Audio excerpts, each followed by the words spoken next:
a step in the right direction. Yo, what's up, everybody? Welcome back. I can't believe it's already time. Like, it's already the end of June. It's kind of freaky. Like, I feel like we just did this like a week ago. But here we are.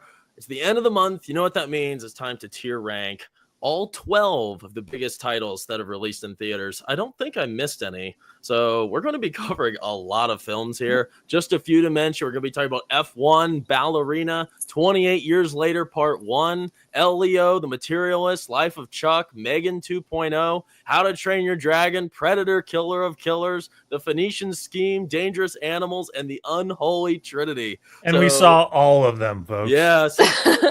Hopefully we've shared all of them. I've seen a lot of these. Yesterday, I did something I've never done before, and I don't think I'll ever do it again.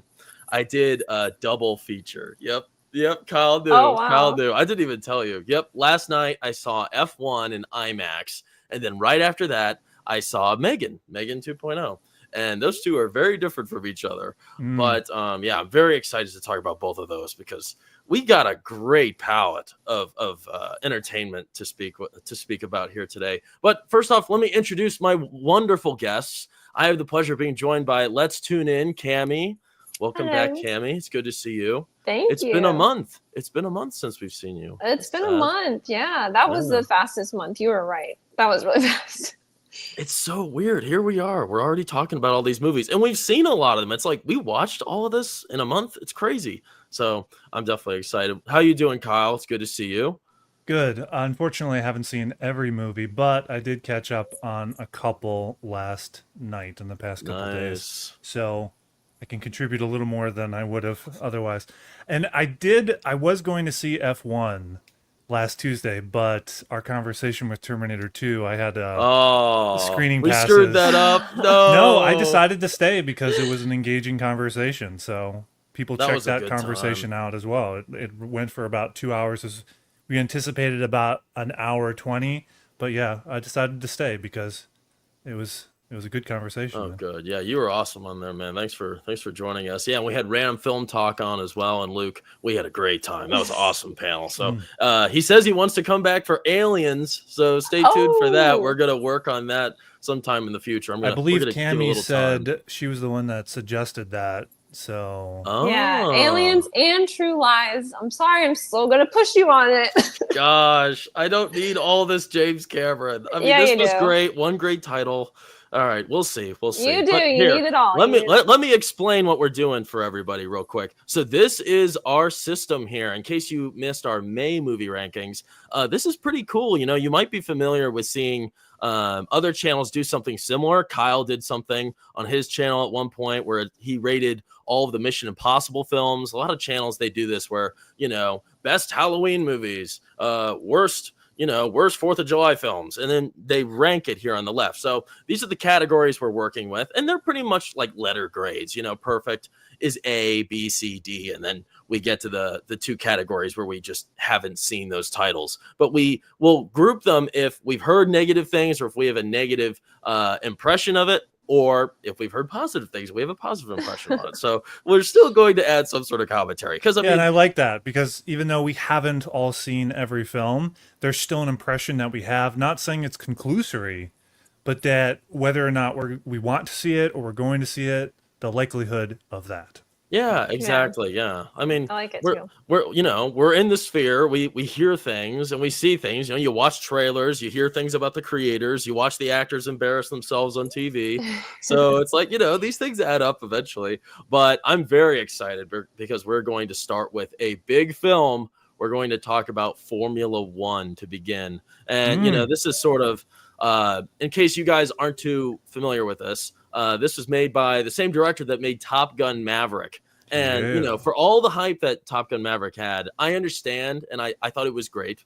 I saw it twice, in IMAX twice, I believe. This just blows it out of the water. My gosh. I was in awe watching this. I mean, start to finish. I was not the biggest Top Gun fan. I thought it was great, but I think it was overhyped. Yeah, Maverick. Yeah. Okay. But this one, it really just stands alone. This is an incredible story. And of course, Brad Pitt is awesome in this. He's always great. watching this, it kind of like solidified something within myself that, you know what, if Brad Pitt's in something, that's a good sign that it's going to be a decent title. And here we go, following up with this film, because this is awesome. Brad Pitt, he plays sort of a veteran race car driver, Sonny. And he's combative. He's violent. He's combative. And he's definitely he's not a traditional race car driver at all. And he kind of breaks up the whole system. And he is brought into the F1 race, the Formula One race, by his friend Javier Bardem, the actor Javier Bardem. Very famous guy. This was, the last time I saw him was in, gosh, what is that called? No Country? Or wait, No Country. Yeah, he looks now. He looks great in this. Everybody looks really good in this. Not even Skyfall? No, I don't remember him as the bad guy in Skyfall. He's so good in Skyfall. I'm obsessed. I'm taking obsessed a lot with of Javier. inspiration from Heath Ledger's Joker. He's good. He's good. I mean, he's great in this. Brad Pitt's awesome in this. But Javier Bardem, he sort of represents this race car company, Apex, and it's failing. It's not doing very well. They're really not even part of the race. I don't think at this point in time they've even ranked on the scoreboard. So they're in a desperate spot where they might get shut down, and they don't have very many good prospects either. So Javier, he brings back his old friend Brad Pitt into the mix, and you know what? Brad Pitt, he does not like to be told what to do. He's very much so a loner. And, you follow that from start to finish here. He is not a team player necessarily. So they're trying to mend him and mold him into one. But, much of the conflict also arises in the rivalry he has with another one of the drivers for Apex, who is Joshua Pierce. He's a young hot shot, and he wants the crown, he wants the glory, and he doesn't want to have to deal with this old man that's slowing him down. So you see that in the trailers, and these guys, they have great repertoire, really good chase for dominance between these two guys, and they're very, very different characters themselves. And have either of you two seen this, or am I the only one? Because this literally just came out yesterday. Like I said, I was gonna wait. Well, you did. Yeah, I did. Oh, you saw it. Good. Well, Cammie, how about you start off by giving us your reaction real quick to F1? Oh, okay. So F1 is great. It is a classic, old school type of film. It takes me back to like older Hollywood films when they didn't care about like pushing agendas. Really high, very engaging race car movie. I love the characters. I thought the acting was great. Wow, what is his name? Damson Idris. He's so good in this.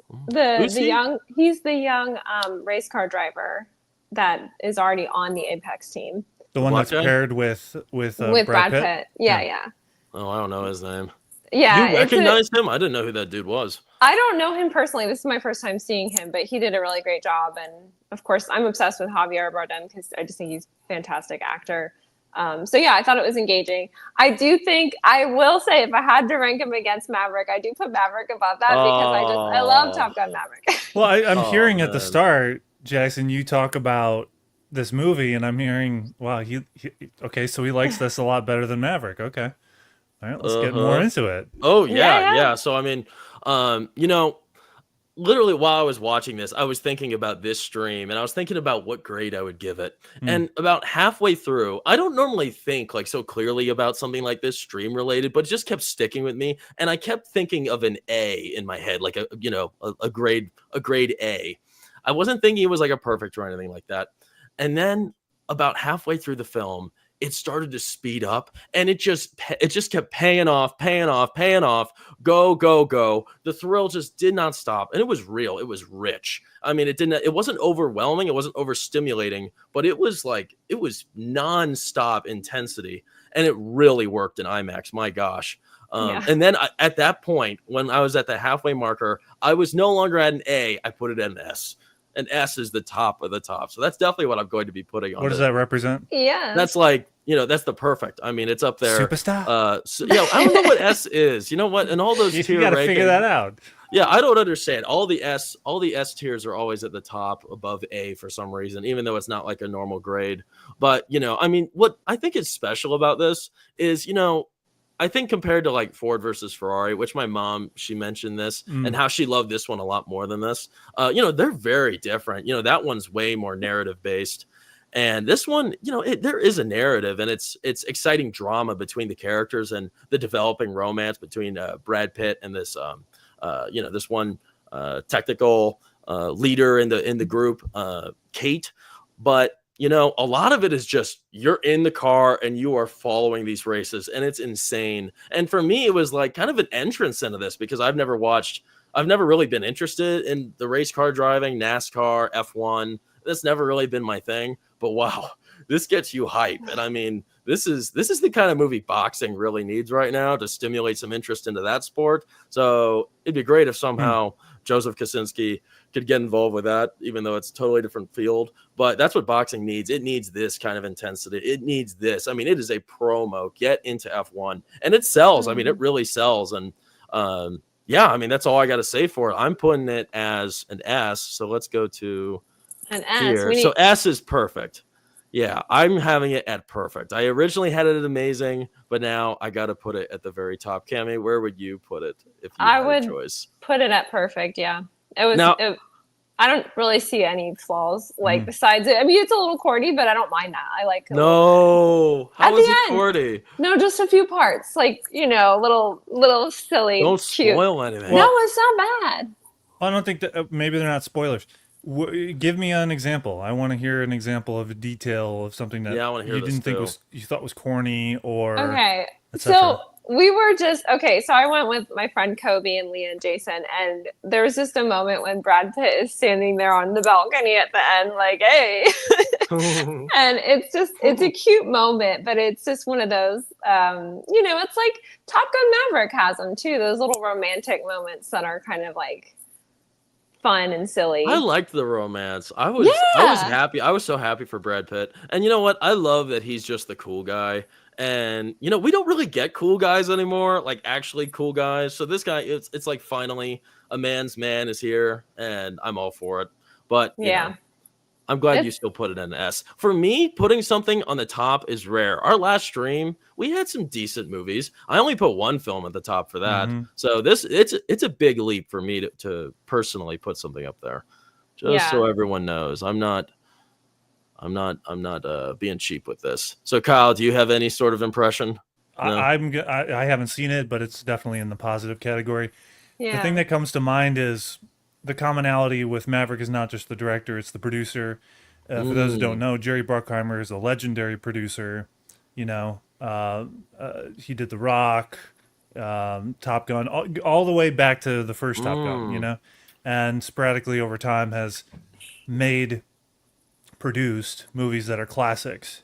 You got National Treasure, you got, I believe, Armageddon as well. Just kind of popcorn, big budget movies that are well done. They're not just stupid movies. They're well done in a way, even if they're sentimental, and kind of almost superficial. But he's the best at doing that. And anytime you see his stamp, his name on a movie, you're going in for quality, especially these days when he just came back like a rock star with Top Gun Maverick. What's his name again? Jerry Bruckheimer. Oh man! All right, I'll have to keep an eye out for him. You perfectly summed it up there, because this is just a perfect blend of popcorn and sentiment. You know what I mean? Just it's a decent, great story, but it's also the popcorn fun. It's a great blend of both of those things, and that's why it's perfect for IMAX. If you're going to see this, see in IMAX. Absolutely. Now, question: do they film the entire movie in IMAX? I think so. I think the whole thing's IMAX. Did the aspect ratio change? No, they filmed it. I noticed. Specifically for IMAX, which is definitely a must-see, everybody. Let's get to the chat real quick. Thank you all for joining us here today. We appreciate you guys. King Kong 99, yes, let's go. Yes. What's up, man? Oh, yes, King Kong. He knows what's up. Danny Boyle and Alex Garland delivered yet again. Yeah, I'm anticipating getting to that movie because I've heard mixed reviews on it, and I have some things to say. Cammy has something, too. I'm not looking forward to she's definitely, her and me, we're gonna be fighting in here. Yeah, we are. King Kong 99. Everyone, like, share, and sub to these guys. Yeah, make sure. Give us a thumbs up and subscribe. Check it out. Yeah. Let's tune in. And Kyle Corwith, we appreciate all your support. Thanks, and share with anybody that might be interested in learning more about these films. And really, and watch the videos. Give a retention, quality to the videos because that Yeah. helps the channel as well. Amen, Support brother. Brawler. Let's Yes. go. Support us all. Appreciate you. Melvin. Sup, Melvin? Melvin's being cool over there. Snake Plissken. Sup, man? Product File. Good afternoon, folks. Is it like, I guess it's still the afternoon. I guess it's evening once it turns. Oh, well, it's different for different people. Never mind. It's almost 6 p.m. here. Let's see. Just with Jared. What's up, y'all? June had some solid flicks. Yeah, it did. July's going to be crazy. When we're back here in July. Oh my gosh. Oh boy, it's going to be heavy. I'm excited for that We one. got to watch all those. Now, next month I will be more caught up. This month has been a lot busier than anticipated. You're cool, man. There's a lot of stuff here. I'm surprised I got to most of this. Yeah, I'm like you, Kyle. I need to catch up this month. See, what's nice about Cami is she lives near an AMC. That's nice. Like walking distance. And you get that good deal where it's like $20 a month, right? Yeah, it really makes sense. I couldn't do my reviews without that. Man. And does that include IMAX as well? It has one. We don't have like an official IMAX, but they call an IMAX. So I went to the Regal IMAX because it's official. Okay, it's like an RPX or something. Yeah. All right. Just with Jared, I'd have to disagree with you, Brawler. Maverick is better than F1. Both still good, though. Oh, that hurts. Yeah, I agree, Jared. I agree. That hurt, Jared.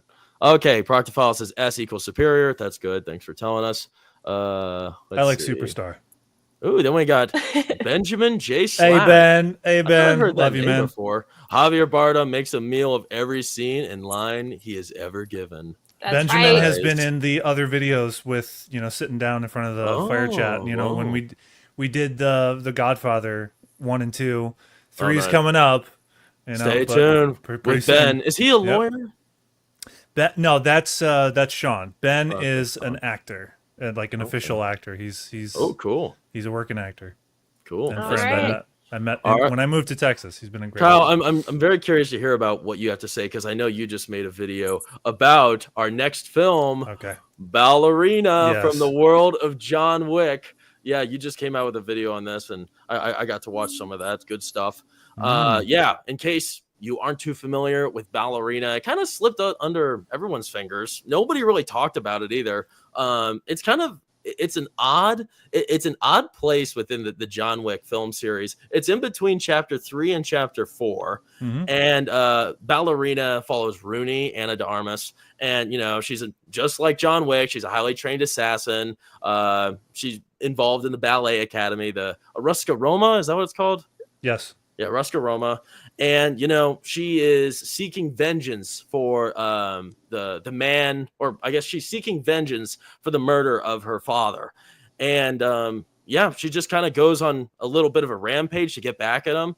And, towards the end of the film, she ends up in a place where pretty much all of the evil assassins that, do the evil works that John Wick does, they all kind of live in the same little area, and Havoc unleashes there. And, along the way, she gets involved with John Wick himself and has a little bit of a tussle, which I was very worried about initially.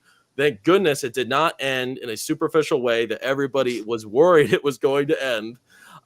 So yeah, that's sort of the basis of the story. It's not too complicated. It's just it's a gunslinging, tired action film where, she's not really, I don't consider her a girl boss. I thought she delivered a great performance where it seemed pretty reasonable to me. I guess, Kyle, I like that I'm pretty sure you mentioned this in your video, that it's a little ridiculous how she was able to just slaughter a bunch of those like hitmen that were in like the isolated village.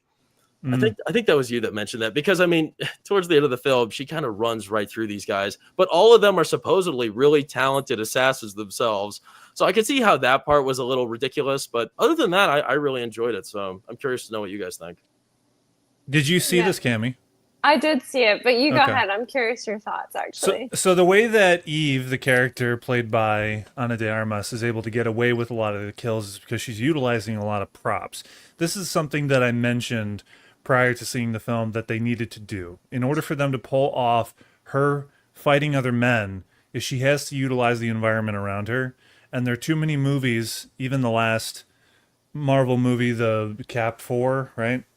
where the midget chick she takes on a hallway of guys just like She with was her own throwing them. her That own was with her insane. body weight and her hands. It's ludicrous.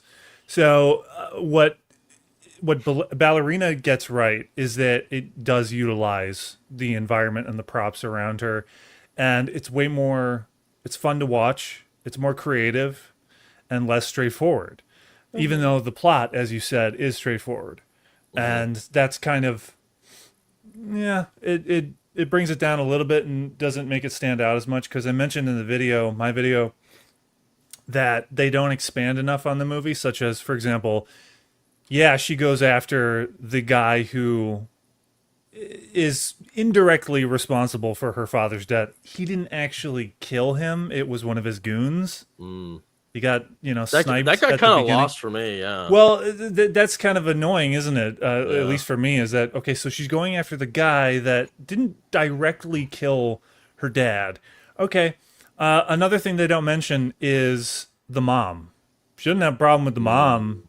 No mention of, okay, so it's all about the dad. Okay, and I can kind of appreciate that as well. It's less of like a neo-femi thing where she's only sisters are sticking, doing it for themselves, sticking together. No, so she's going after the guy who killed her dad, and so there's a little bit of, uplifting masculinity there. Yeah, there was worry that people thought that the fight between she and John Wick she would get the best of him. I wasn't worried. I didn't think about that. And maybe it was because I just thought there's no way they're going to do that. But you and Hardcut and a bunch of people, they said that we were really worried. Stupid. I got messages on IG of people saying, did that happen? Did she overpower him? I think I texted you that. Yeah, I think you got to see it early, didn't you? I think yes, yeah. I think it's you and one other person. I was so worried, man. I'm so glad that wasn't the case. So that didn't happen. And I just didn't think that it would because maybe I just wasn't worried about it. I just wasn't. Yeah. And it's a fight that is pretty brief and doesn't cover a lot of ground, which is fine because the movie is already chock full of fights and battles that they can become a bit too saturated. I could see this movie having one or two fights cut out of it because there's so many. But there are also a few standouts, which I mentioned in my video. The one of them is we go over, me and Megan, the fight with the chef assassin. Oh, I love that one. Yeah. That's my favorite. Yeah. That's smashing solid. Plates over their heads, over each other's heads. Which, okay, so that's a comedic moment. And I say, and I'll keep saying, is like, movies like this need comedic moments. You can't take it so seriously, such as, at least from my recollection, and the John Wick movies, they kind of merge at some point. 2 to 4, yeah, they blend to me. You forget the villains, you and the action. And I don't remember a lot of comedic moments. I mean, maybe I think Lawrence Fishburne, he provides a bit of levity. He's funny. Yeah. He's really good. He has good charisma and on-screen presence. But no, generally speaking, they don't have a lot of stand-up moments with humor. But this one, has a couple moments, which is nice. So no, she is not a girl boss. No. I never thought of that. I would even say Furiosa is closer to being a girl boss movie, but not so much. But I just think that the reason that Ballerina is not getting a great box office return is because people are alienated by what the fuck Marvel has done. Yeah. And screw them for doing that. Like they've That's messed what I up was the thinking potential for a whole originally. bunch of other films that are neutral when it comes to, girl boss. Yeah, if it weren't for all the goodwill I was hearing, I would never have seen this. Also, just with the worry that they would have bitched John Wick. Like if you do that, it's like you can't come back from that. That's it. Oh no. Right. You just killed your series. Yeah. What about you, Cammie? What do you think? You got to see this? Yeah, so I mean, I just saw John Wick for the first time recently, and so it was a good little. I know I haven't seen the other one, so no spoilers. Only the first one? Only the first one. Oh man. So I felt like this was very in line with the series and interesting. I think they did a good job explaining again. She is weaker. She is a woman, and I like that. Did it cut out? Sorry. Yeah, that's all right. Just for a moment. Yeah. So I really like how they handled it. I agree about it being a little implausible in the town because it's like, dang, that's a whole town of people. But you have to suspend for John Wick a little bit. The only thing that I would say, and this is nothing really to even get on it about, it's just that I feel like it's almost a little unsatisfactory for the character at the end of the movie to just be a revenge story. I know that's what John Wick is. I know that's what Ballerina is. I just didn't feel very satisfied for her because all she did was kill this guy. Yeah. I mean, you could say she saved the girl and stuff. So that's redeeming. But for me, it's not as satisfying when it's just all about revenge. But well played movie. Like, I don't know why I felt that way about Ballerina versus John Wick. I didn't feel that. You've only seen the first one. I mean, it's gonna get crazy for you. Which is, I think, is fine. Yeah. Oh no, I love the other blend three, together. Kyle. I love the other three. That's fine. Chapter 2, 3, and 4. I think that they're good movies. It's just for me they're so similar in style, and some of the fights are repetitive that's why they blend together. Yeah, there's some standout moments, like with the dogs. And see, that's what I'm trying to say. Is it 3 which or one was 4 that? I don't does even right? remember. It was definitely 3. It wasn't 4. All right. Yeah. It was with Halle Berry. Correct. Yeah, that was 3. That was a good one. Halle Berry's in it. Wow. She looked great. Like I thought she looked better than when she even looked when she was younger, which is probably weird. When she was in the James Bond movie, the Die Another Day. I haven't seen that one. No, you don't have to, man. Me and Ben get into it in the video. We talk about the return of Pierce Brosnan, then we go over his movies. That's a fun video. You should check it out. Nice. But okay, so Ballerina. One thing that I wish they would have done is to implement the kids of this village, this Austrian village in the Alps. That's an assassin-populated village exclusively. Because they're raising children to be assassins, yet none of the kids participate in the fighting, which is a missed opportunity. I guess they would have taken it maybe a little too far. I mean, it was pretty. Like, I guess people were saying this was like the most brutal of all the John Wicks, and maybe. I didn't really. I don't know. I thought it was relatively tamed, but that would be pretty crazy. You got the kids thrown into the mix doing some crazy stuff. Yeah, and there was a kid when she enters the village, gives her a gun sign because she almost kind of hits the mother and son, and he does this. Oh yeah. Set that character up to be the one that she. Oh man. Yeah, because he's a brutal little SOB. So come on. And then the other kids could fight, but maybe she just incapacitates them, and that's it. But just the one kid, that we can learn to hate and get some catharsis there because he's a little devil. That's your critique. Add the children. I liked the it's a rated R movie. Come on. I know. I kind of wish they would go a little farther with it. I mean, they're using swords for Pete's sake and flamethrowers. I mean, I can't imagine how horrifying that is. Yeah, I love the flamethrowers. That was awesome. That was a really good scene. And you know what? At the end of the day, she was a likable character, and she didn't say much. But just like John Wick, I mean, you don't need him to say much. Yeah. I couldn't stop grinning. Maybe because I was, kind of into her a little bit, but also because she was a great character, very interesting and fun. She doesn't have a lot of depth to her. The thing that we're responding to, I think, kind of interesting. The reason that we're responding positively is because we like Ana de Armas. She's a likable actress, and I think secretly she's based because I could see that she's doing movies that. They have no girl boss woke crap in them. Yeah. Aside from maybe No Time to Die. A little bit. Yeah, that one. There's that one scene, because it was written by Phoebe Waller-Bridge. Oh, gosh. Oh, no. She's such a... she did those rewrites or co-wrote that movie, No Time to Die. And she's she's in this closet with James Bond, Daniel Craig, and he kind of flirts with her, and she does this. Yeah, Ana de Armas does this. Oh, no, I didn't. No. Like that. It's just. Yikes. Yeah, that's something. That sounds like something she'd write. Yeah, Yeah. Abe's sexual Phoebe Waller-Bridge would do. This is She's gross. trying to get her hands on Tomb Raider, and I'm not okay with it. Well, I guess that's gone now. I don't think that's happening Thank God. anymore. She Yeah. needs to stay far away from just anything Anything, big budget. everything. Just So where just do you anything, guys- She can make her own stuff. Just So where stay do you away from guys want to pre-existing put properties. Ballerina? Yeah, That's that's a good. good question. So I think for me, I'd put it. Gosh, this is a tough one. It's a solid I think- 70-80.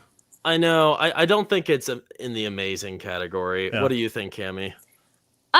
Yeah, I mean, I feel like 70-80, but we need to rename the decent, though. I know. I couldn't remember what we wanted, so I just kind of kept it. Oh yeah, you gotta Yeah. change mediocre to fair. Oh, fair. That's what it is. Okay. Yeah. Because mediocre is pretty harsh. Okay, good. All right, we got Ballerina Indecent, everybody. That's good. Next up, we're talking about another big one. I'm excited. We're talking about 28 years later.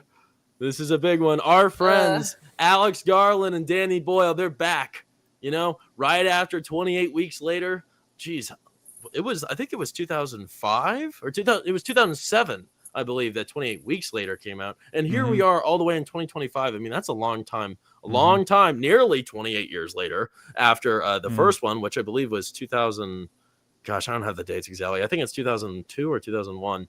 But, that first one, 28 days later, that's an oldie. It's crazy. It's still in the limelight. People are still talking about it. For me, that was my big introduction into Cillian Murphy. I really haven't seen him in much. And I can see why he did so well after that. I mean, that was a great standout role for him. But, 28 years later, obviously, this is a totally different world than what you remembered from those last two films. Here we are. We're following Aaron Taylor Johnson, his son Spike, and his wife Isla. They live on this very weird medieval-esque island called Lindisfarne. And his wife is confused and sick. They don't exactly know what's wrong with her. And Spike, he's sort of, he's a nice young man. He's compassionate. And, it's kind of getting to that point in his life where, like I called it in our stream, it's sort of his quinceañera. It's his trial by fire. It's the big day. I think he turned 12, and that was a little young for the boys to set out into the mainland. But they decided that, what? This is it's the trial period where we're taking Spike onto the mainland. These guys, they lived in this nice sort of secluded island. Called Holy Island. What do you mean by holy? That's the name of it. Oh, it's literally called that. Okay, yes. Yeah. A holy island, as Kyle says. And the mainland is really screwed up, though. It's full of the infected, and there's factions, crazy people all about. There's no civilization left there, really. So you know what? It's time. Aaron Taylor Johnson, he wants to make a man out of his son. They go on into the mainland, and shit hits the fan really fast. They encounter a lot of crazy incidents with these infected, and it's at this point in time when we hit the mainland where we realize that the infected have started mutating and evolving, and now they're a lot smarter than they used to be. And we have sort of like primal packs of infected where you have the alphas with their giant sausages, and then you have their the little, I don't know what you want to call them, the underlings, the betas, the smaller men and women that are sort of their pawns. And it's very much so very primal and sort of like a pack of wolves. That's one half of it. I don't think we actually see that very many traditional infected left. It seems like everybody's mutated at this point, except the newly infected people. And then you have these gross crawlers, these fat, ugly, bald, pale, naked infected that are crawling on the ground. So you have all these guys. They've infested the mainland. There's really no civilization left. And, in the far distance, there's a fire that catches Spike's eye, and he's wondering, what is that, And Aaron Taylor Johnson, he doesn't want to explore it. He knows, there's trouble over there. And they head on back to the island. Aaron Taylor Johnson, he does something silly. He cheats on his wife. Boo. He does that. Spike sees him, and Spike's starting to realize that, his mom is really screwed up right now. She's starting to hallucinate. She is not the same woman that she used to be when he grew up. So he discovers that at this big fiery temple, which I believe is, this thing. This is sort of, I don't think it was this thing that was on fire, but there's a big fire erupting, and this was sort of one of the totems at the camp. A doctor lived there.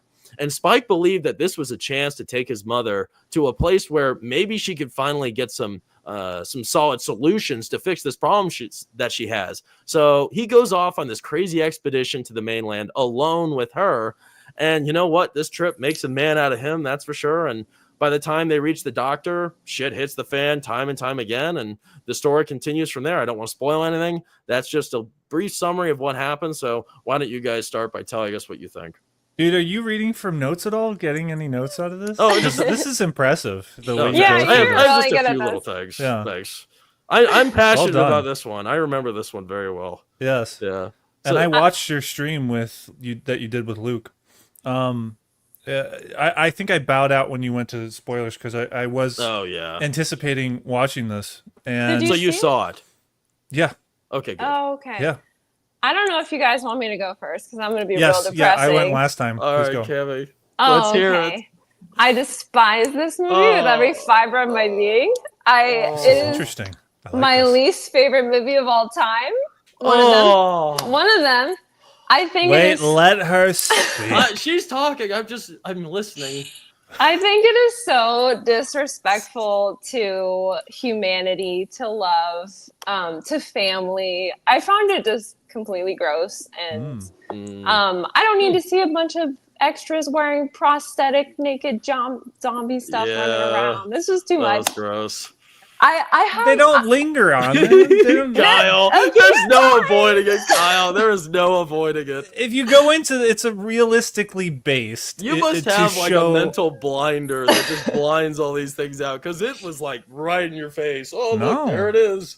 No, the shots didn't linger on the people running very Oh, long. I thought it boy. was Well- tastefully done, considering the reality of what the world would be like. But go ahead. Yeah, I mean, okay, look, honestly, I really appreciate Danny Boyle. He is very talented. He's very unique in his camera angles. I love the way he draws you in with that. And I like his gritty style. You know, he's very unique. But like the first third of the movie, it was great. You know, good setup. Love the building of the characters. After that, it just it twisted, it turned. It to me, like I said, I felt very disrespectful. You know, like even to the young boy who died. I don't remember. Just the Who died? the young soldier who Oh, died. Oh, yeah, him. yeah, yeah. Oh, yeah. Did you I- watch the first two movies? Yes, Oh, and I okay. liked them. Yeah. There isn't So- nearly that many dongs in those. No, Except the first one. You get one. I mean, if I could probably talk for a long time. What? No, I don't even remember. Killian Murphy's. He's getting up from the hospital. I love that. That was so funny. Sorry, Kaylee. Yeah, continue. no, you're good. Gosh, I could go on and on, guys. But the main part that bothered me, and I know spoilers, I guess it's fine, right? I think you'd spoil it. It's Okay. Yeah, people see it. I loathe the scene with him and his mother. To me, it's unrealistic as well. But just this like witch doctor, honestly, is what I look at him as, like taking the mother off to kill her because she's gonna die, which they don't really know. Like she could live another couple years, and like they could share time together and love each other till the end. But Yeah. like to hand a young boy the skull of his mother, Yeah. so he can triumphantly place it on a pile of skulls, like I was just out. I was like, bye, I'm done. He So took it anyways. really well. He did. It's like, all right, Oh, yeah. here it is. All right, He- here we go. Yeah, but I mean, besides my own like moral issues with it, I think the movie went off the rails, especially at the end, and it's such a tonal shift that was just shocking. So it wasn't as in depth or even scary as a zombie movie. I didn't find it scary. No, it So- wasn't scary. Anyways, I'm not going to trash it like immensely. I could go on. I will stop. We want to hear it. We don't mind. Why not? No. It's coming from an honest place. It Yeah. is. To respond to that aspect in the third act, when it's revealed that the mother has cancer, even though her symptoms are that she's exhibiting are dementia and Alzheimer's related. Anyway, because they find that out, for the audience that don't know but are interested in hearing the spoilers, Ray Fiennes' character is a former doctor, and he's just collected various bodies, whether they be infected or not, of dead bodies, and have whittled them down through various processes to just skulls. And he takes the bones and he makes these, structures out of them and ties them together. But there's a mono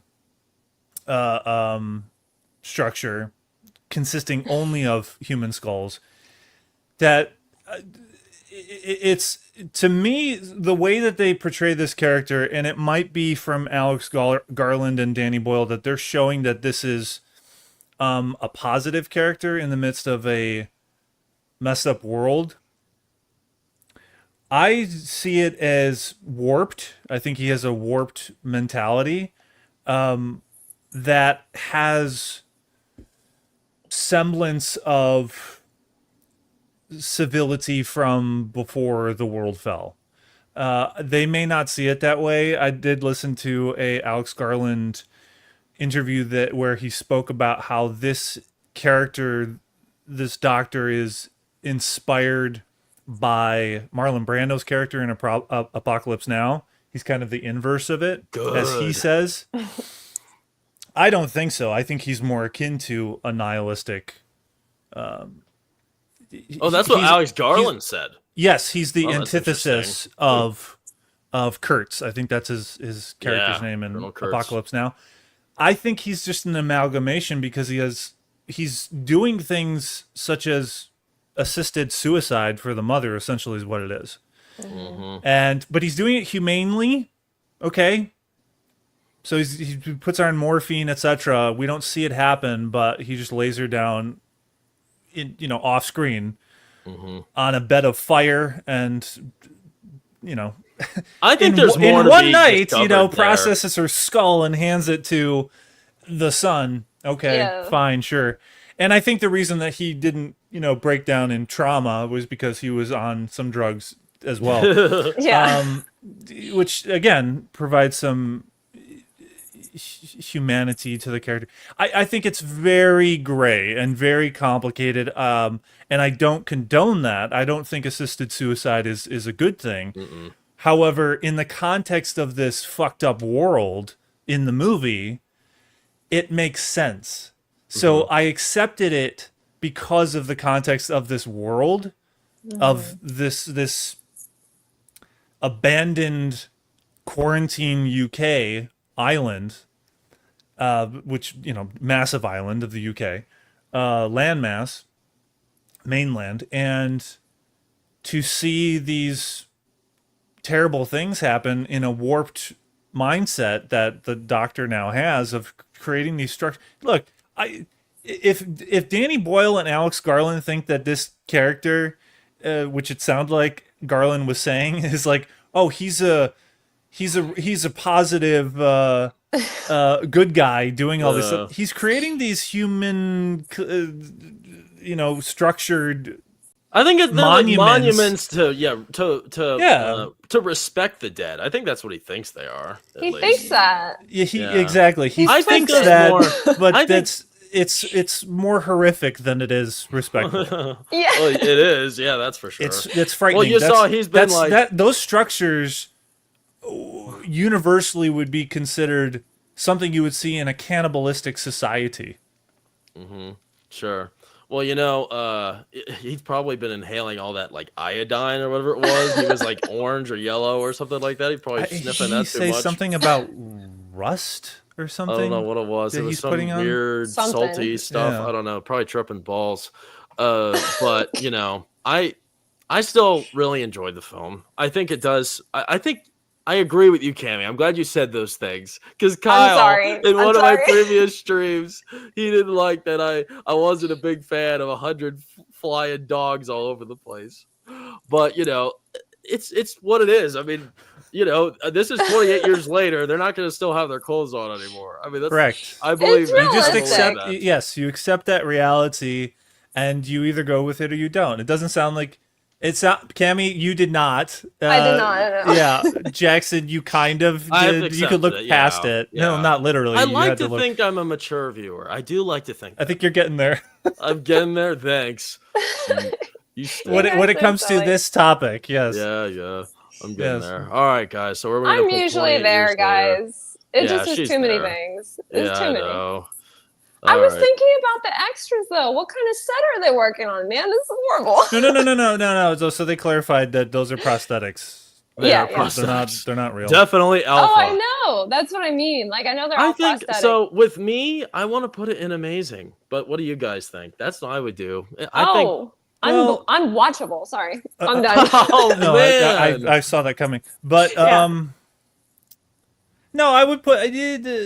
I think amazing is fair. You know, this is the thing. No. I would say 70, 80. Oh, yeah. Crap. So you can make the average decision. Yeah. It might go indecent because I said think decent. You're right. Yeah. But I wasn't amazed by the film. But I think it's in the realm of the tonality of the first film and also visually, and not low resolution visually.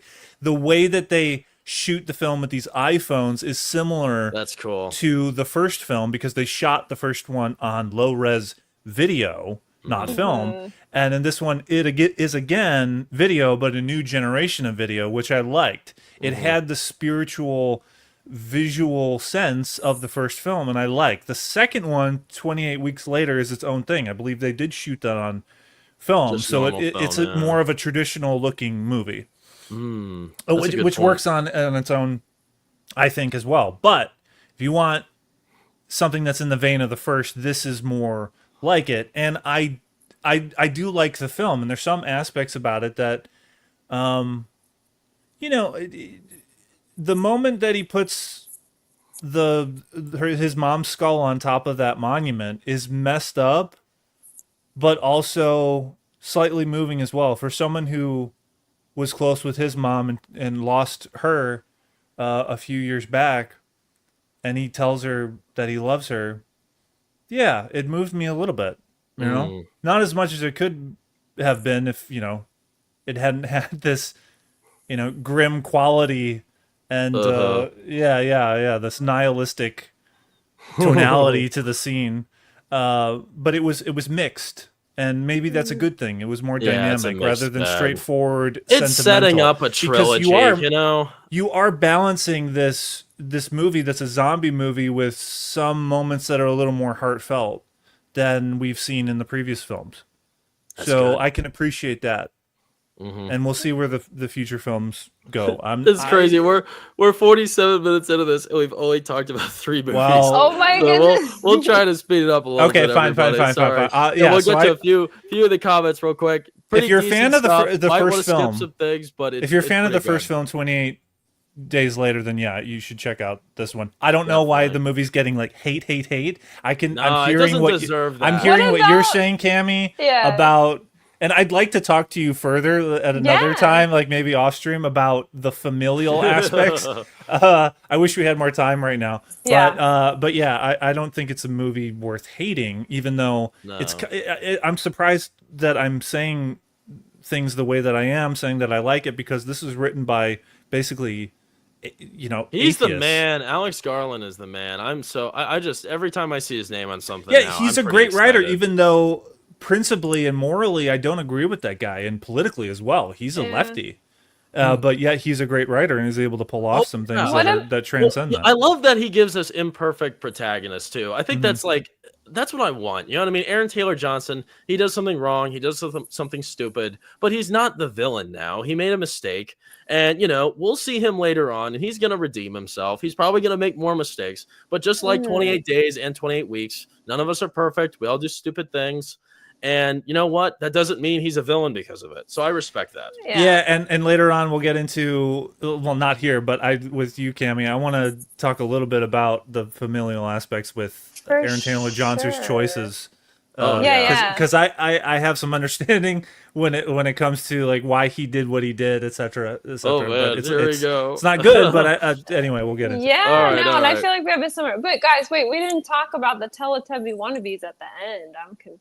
Is that what they were doing? That was awful. I feel I did like not they like were. that. That was so Yeah. dumb. Here we go. Sierra Mauricio. Hey, Sierra. Welcome. You're a new friend here. Elio should take the first place. I don't know if you're being sarcastic or not. Maybe, you know what? If you loved it, that's great. I haven't heard anything good about it. So maybe if you have some more comments, let us know because I'm curious. Proctophile. The relationship between Spike and his mom hit me hard due to personal reasons. But after hearing so many people point out all the flaws in the movie, I can't hold it too high. No, Proctophile, you can enjoy Aw. it. Like I enjoyed it, Proctophile. We're on the same It's wavelength. okay to enjoy it. Don't listen to Cammy. I'm sorry, guys. I'm sorry. No, that's good. That's good. Benjamin J. Slack. Danny Boyle is a mad genius director. I think most of his films are firecracker films. Nice. I like that. You're right. Yeah, 27 hours is a very rewatchable movie.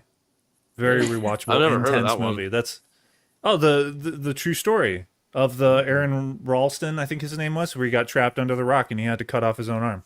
Yeah, is that what they're talking about? never I saw that someone one. mentioning The Rock Yep. in the comments. Yep. Okay, cool. Nice. Well, you guys actually, so have any of us seen Elio?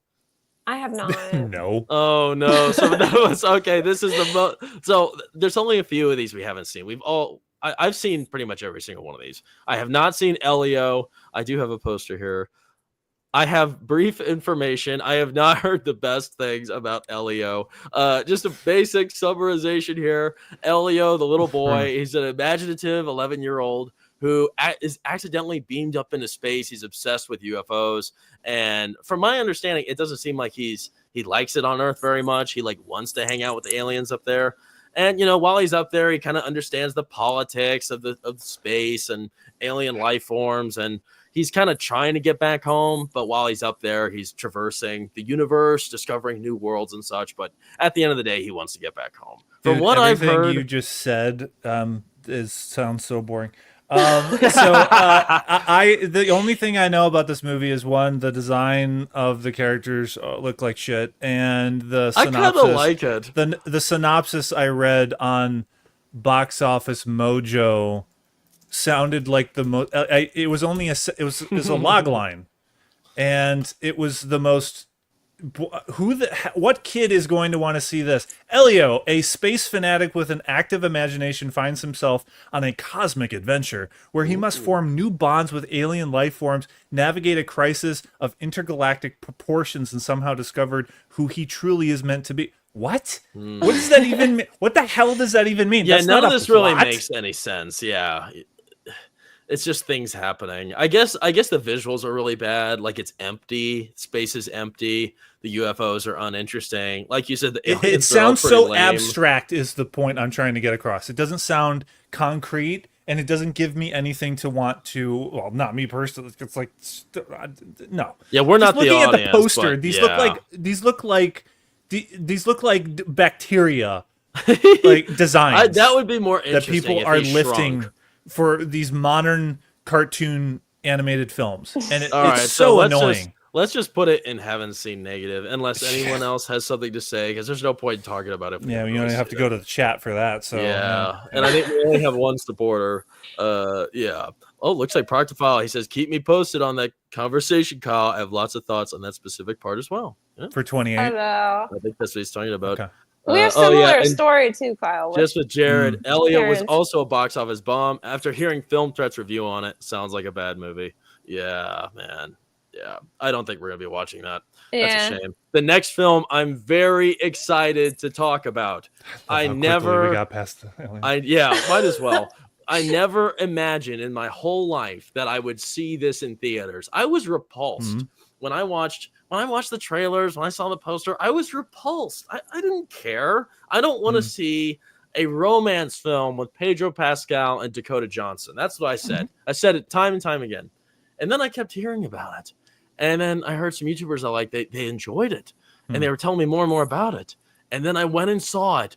And the whole time, this doesn't happen much, I was big smile the whole time. Naturally. I couldn't help myself. I was entangled in this film. It was a wonder to me that The Materialist was such a awe-striking romance. I do love a good romance film. Just a few to mention. One of my favorite films of all time was Midnight in Paris. It was on my top 5. I think it's like maybe number 6 or 7 at this point now. I love Midnight in Paris with Owen Wilson.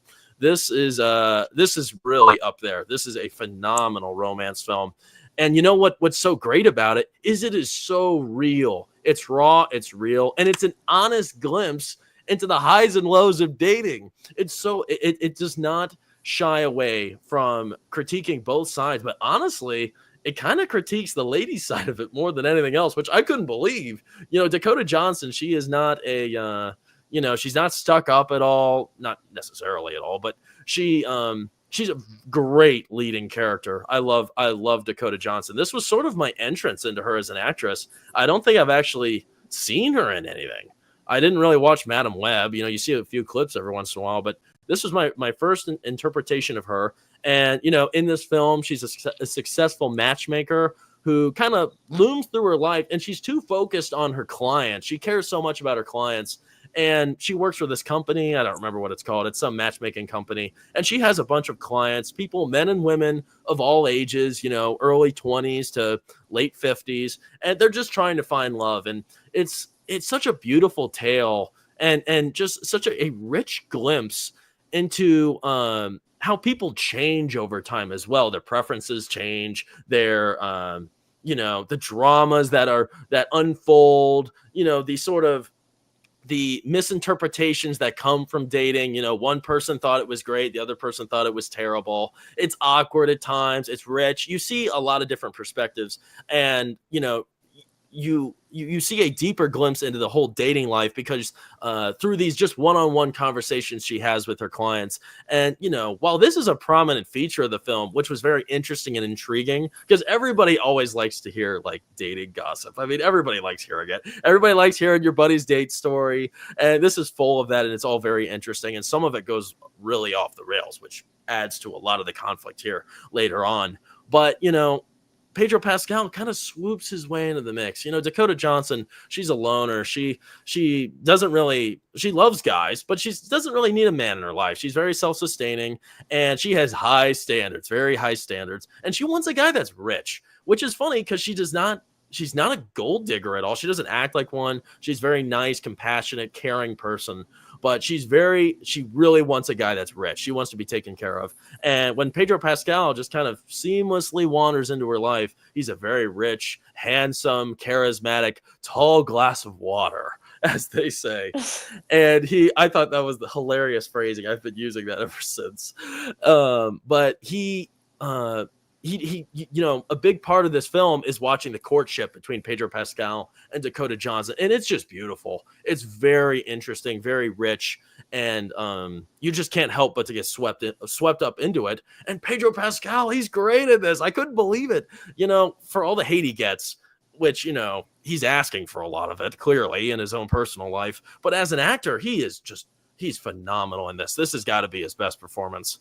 I was really blown away by him. Really, all three of them, because it's not just him that makes this interesting. Chris Evans is also a featured actor here. He is the ex-boyfriend, the ex-lover, and he's poor. He's the poor guy. He wants to be an actor. He kind of gets by here and there, takes small jobs, and she's the one. She really loved him and he really loved her, but it just didn't work out because he couldn't provide for her like she wanted with her high standards. And, when he gets mixed up in this, everything just gets a little more confusing. And, you might be thinking if you watched It Ends With Us, if this is like kind of a similar sort of system. Thankfully, it's not. I watched that film. I wanted to die when I saw that in theaters. That made me want to vomit. This was a beautiful breath of fresh air. And, the drama here, it's all really respectful with these characters, which is funny. But I couldn't believe how enraptured I was with this. And you just can't help but to get swept up into the fun, the drama, and the suspense that follows this weird tangle of romance between these three characters. So that's all I got to say. Have you guys seen this? I haven't. From what you're saying, it sounds like the movie should be called The Hypergamist. What does that mean? It's not like all three of them are like Dakota together. Johnson. No, it's not a sexual situation. Okay. It's when somebody shoots higher than their social class for someone that they want to end up with. Hypergamist. And they rule out anyone else. Hypergamy. Well, I think that's sort of what materialist means. I think she's the materialist. and that's that's sort fair. of it's sort of the same. I mean, thing. when you say the title, it just makes me think that they're going to like high end furniture stores. Oh yeah, And literally, yeah, buying shit. material. You know, Very nice. you know. No, are you guys familiar with this at all? I mean, you've probably seen the trailers at least, right? I've I seen think the it's trailer. yeah. I Yeah. saw the trailer Yeah. and doesn't really make me want to see it, to be honest. But from No, what your praise is saying, it you and your does. wife need to see this. It's a must see. I want to see it again. I really do. I couldn't believe it. I mean, I was grinning corner to corner the whole time, Would Wow. you and I didn't describe even it know why. as a romantic comedy? Yeah. It What do you is. You think? know what? It. I think it's titled as that. The Right. comedy part is very subtle, and it's Okay. funny. She's funny. Dakota Johnson was hilarious. I couldn't believe it. I I don't yeah. really think I did not see myself laughing. That But this is damn not. poster looks like it's a drama. It's It mostly. does. I think it is Yeah. mostly a drama. I think it's mostly a Oh, drama. okay. But there's a lot of funny stuff in it, and it's All right. just it's just so real, and it's. I love real. I love it when we get just a fair equal balance. It's not attacking either side. It's just showing how it is. And I mean, Mhm. as a person that's in that world, I know how it is. And here it is. It's yep, you got it right there. That's right too. That's right too. Been there. Yeah. It's it's a must see for everybody. Very cool. I'm intrigued after hearing your description of it. I didn't really have like a huge interest, but I did hear one of my friends said it was really amazing. So Yeah, I think you said you're gonna see that, didn't you? yeah, they want Are me you to go seeing it tonight. Yeah. Oh, there we go. Yeah. Yeah, there's nothing really to look out for. There's only one scene, I think, with Pedro and her. But other than that, I think it's all pretty clean, It's really just a drama, conversational, and I love that. I love it's not slow either, but I do love slow films. A lot of it's just dialogue based. But, if you're disgusted by It Ends With Us, don't worry, this is way better. Definitely add Materialist to your list. I really can't believe it, but I'm putting this at the very top in the perfect box. Wow. And yeah, I'm putting it up there. So this is one of the best of the year for you. Yeah, definitely. And So I it can't. it beat out 28 years then, man. Yeah. Uh-huh. I want to see it again. I really want to see it again. So definitely check that out, everybody. Okay. Now, Good. all right. Have either of you seen Life of Chuck? No. Haven't, no. Oh man, here I go. I'm gonna ramble again. Here we go. All right, guys. Another great film. This one, Great film. I also this is another one. We're being happy right now. This is the positive segment of the stream. We're being where I happy. get to just talk, I guess. But Life of Chuck here, this I am almost certain this flew under everyone's radar. You're probably looking at Tom Hiddleston like, what are you doing, bro? What is this? And this is a Stephen King film, and I guess it's based off of one of his short stories. Yeah, it And looks scary. It's a very, it's not scary at all, which is funny. It's I'm being like, sardonic. okay, good. Well, I really didn't know what to expect going into this. I didn't want to know. I've just heard raving reviews about it, and I went to my local like artsy theater, and wow, I was just my whole family and I were blown away. Really, a really positive, not thrilling, but just heartwarming movie. I love heartwarming small stories, and this is definitely like an indie title. This is not. This isn't going to be a big box office blockbuster at all. And it's strange. It's split into 4 different chapters, and the first chapter is like very standalone. It doesn't really make sense until the very end of the film. It tackles a subject that needs to be talked about, that's never talked about, and it does so in such an intriguing, authentic fashion where it's sort of like the end of the world. The world is falling apart. Chunks of the states of California are literally disappearing into the water. They're like breaking off from the country. All the volcanoes around the world are erupting. Technology is failing, and the world is just going to hell in a handbasket. And they're Totally unlike how it is in real life. Yeah. Well, I mean, so all the characters in this, we're introduced to a couple different ones. There's this main actor, this black guy. He is great. My gosh, I loved him. I don't know how to pronounce his name. His name is, let's see, what's his name? He is awesome. I don't have his name here. He's great. He's sort of the lead character in this first chapter. The girl Nebula, she's also in this, Karen Gillan, and they She would are. tell Ejiofor? Hmm? The actor you're talking about, Chiwetel Ejiofor? Yeah, there you go. That's Yeah. his name. Yeah, I've never heard his actual name before, but yeah, they're sort of like our main set of eyes into the that are glimpsing in this world that's falling apart. And what I love about it is it just, with the failing technology and people being hopeless, we see these characters who were, day to day, they were so swept up into the mundane functions of their life, right? Like driving to work, watching TV, talking to people on the phone, texting, watching movies, whatever else. And when all of that fails, they have to resort to simple things. Go to your neighbor, talk to your neighbor, go for a walk, enjoy the sunset, talk to a stranger, play outside.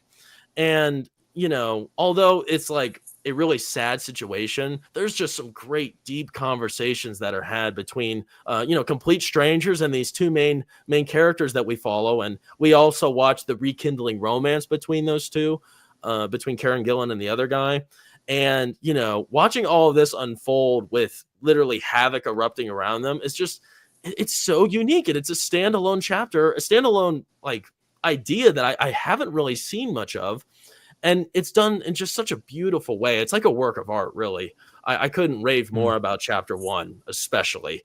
And, it tackles that subject, the end of the world. It's going to happen one of these days. You better get right with God because you never know when it's going to happen. And that's sort of what happens here. And it was weird seeing that sort of ideology in a Stephen King title, because I don't think he is that way at all. But that's and only neither for Mike Flanagan. Mike Flanagan, as he's well known for doing these horror shows and series on Netflix, like House on Haunted Hill, Haunting Hill, or whatever. Yeah. And he's done a lot of adaptations for Stephen King, and so this is something that's non-horror that he has done. Yeah, not scary at all. But so this is only the first chapter, and what's really weird about it that has to be mentioned, which immediately pulls you in, you can't help but to be swept up into this, is while the world is falling apart, hell in a handbasket, Chuck here, he keeps popping up. There are billboards of this. It doesn't say Life at Chuck. I think it says like, thank you for 39 great years or something like that. And it's his face peppered all over the place. He's on TVs, he's on benches, and he starts to show up on people's windows. It's super strange. Like there is some weird like celestial connection between Chuck and this image with the end of the world. And it just continues to unravel throughout the first chapter. And by the end of the film, you really want to know what's up. So I don't want to tell you what it is because it's very interesting payoff towards the end. But that's the first chapter. Chuck's really not even in it. The second chapter, third and fourth, that's when we follow his life. And this is yet another beautiful tale. And they're pretty much unrelated, very different. This is way more based in reality. He's an accountant. As an older guy here, he's an accountant who was, at one time, he was a dreamer. He dreamed. He loved art. He loved dancing. And he loved expressing himself through dance.